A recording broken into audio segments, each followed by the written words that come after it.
The New Orleans Pelicans have turned around their season to enter the play-in race, but they cannot reach their full potential without their former number one pick.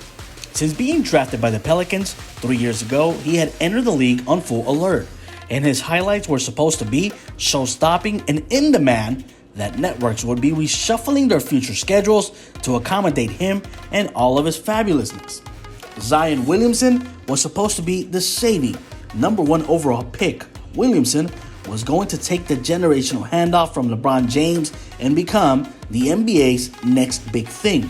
A player so big who had a 45-inch vertical leap and dancerous feet when he was on the court. But 3 years later, the 21-year-old Williamson is not playing basketball for the Pelicans or anyone else for that matter. In fact, the number one overall pick of the 2019 NBA draft has missed 122 out of 207 pro NBA games, including the entire 2021-2022 season. His conspicuous weight gain during his injury rehab was just lampooned by a Mardi Gras float, and his failure to contact his new teammate CJ McCollum was ripped by former teammate and fellow Blue Devil JJ Redick as the act of a detached player with no investment on his team. So nobody needed the somewhat promising bulletin the other day that Williamson's fractured right foot is showing improved bone healing more than Pelican fans did, though the team threw a little cold water on its own report by conceding the third-year player remains out indefinitely the rest of the season. His short NBA career has been fogged in a fair degree of secrecy and uncertainty.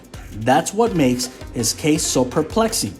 His injuries, weight, and desire to remain in New Orleans long-term always seem to be issues without much clarity.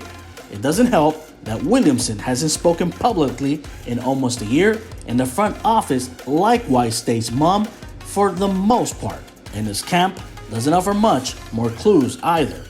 Everyone who has something invested in him, it seems, walks carefully around the subject of Zion. Williamson's physical misfortune are perhaps linked to his body structure and weight. At 6'6" and listed at 284 pounds, he's built like a nose tackle. And those football players don't ask their bodies to run 94 feet and explode at the rim. But it's all confusing and couldn't happen at a more delicate time. Williamson becomes extension eligible this summer, and the Pelicans must make a hefty financial decision on a player who lacks a lengthy track record. The betting money is the Pelicans deliver the rookie maximum rather than risk alienating Zion. Williamson hasn't just been detached from the Pelicans, he has been detached from the sport and all those who want to see him play at the highest level.